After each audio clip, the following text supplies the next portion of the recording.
Hey guys, so if you watched my video about London Underground, you'll know that it has a special place in my heart. Today I wanted to make a video talking about 10 written and unwritten rules of London Underground. For the most part these rules are written, but there's the odd unwritten rule. Before I begin, I know there's a lot of improvements that need to be made on the Underground, such as step-free access, multilingual signs, and I will make a video talking about improvements that are needed on the Underground network in the future. One of the most obvious ones is when you're using the escalators is not to stand on the left. It says clearly it is signposted. Signposted, is that the right word? There are signs within the network all around the escalators that clearly say stand on the right and walk on the left. It's more of a visual thing, because also on the escalators you'll see people are standing on the right and then they're walking up the left if they need to be. If they're in a rush or anything, they'll be walking on the left hand side of the escalator. So it's kind of like a thing you can just sort of visualise and see that people are doing that thing. Number two, I get this a lot with people that just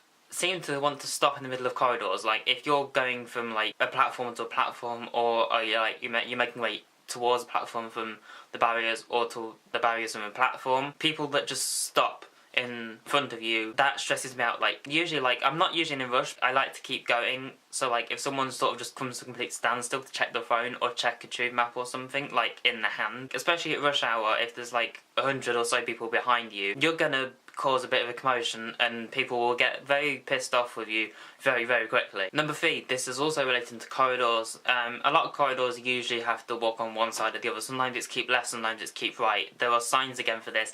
Now I have to say they are quite small and sometimes they are like easy to miss, and obviously during like quiet times this is okay, or at quiet stations, because there's not usually many people so you can just walk pretty much wherever. But when you're in somewhere like Victoria or King's Cross, St Pancras, it gets a bit busy, so like keeping to the right side really does generally help. One that I witness a lot is letting people off the trains before you get on. Let people get off so there's more room on the carriage for you to get in. Just wait for a few minutes or a few seconds, for them to get off, and it'll be pretty much simple as that, and then they can get off and you can get on, and plenty of room in the carriage for you to sit down or stand or whatever you want to do. Number five, if there's room in the carriage, then make the most of it. Don't like stand and then let people have to go round you to get into the carriage, like move down the carriage or whatever. The staff say this a lot, or the TfL staff say, oh, can you please move, like they'll have announcements, please move down the carriage and make most of all the space available. If you're standing by the doors and when the train pulls in the station and the doors are going to open, if there's enough room, move out the way from the door so other people can get on or off, because like if you're not getting off, you're an inconvenience being in front of the doors. I get this a lot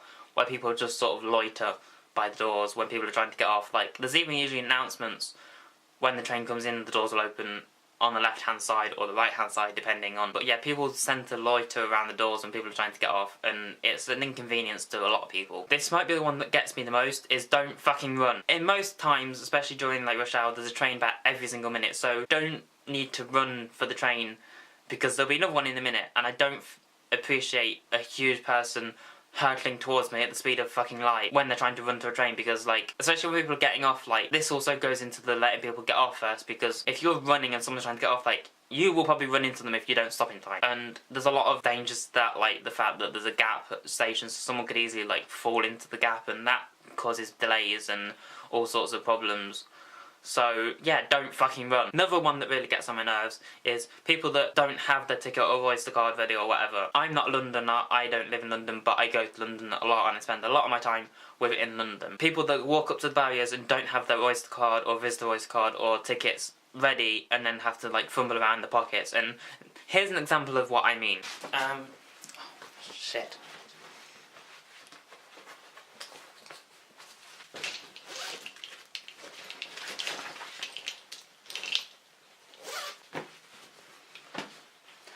Got it. Same goes for when you've gone through the barrier, you either like pull out a tube map or get the map on your phone and then try and figure out where you're going.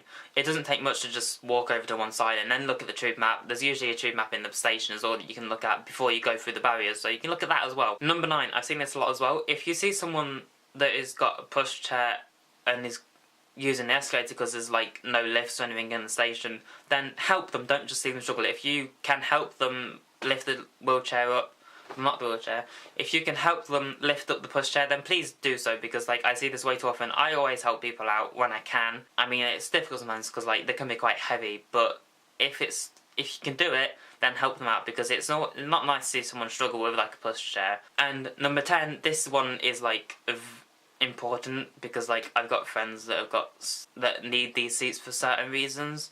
Priority seats. If you sit in a priority seat, that's fine. It's a seat, you're allowed to sit in it.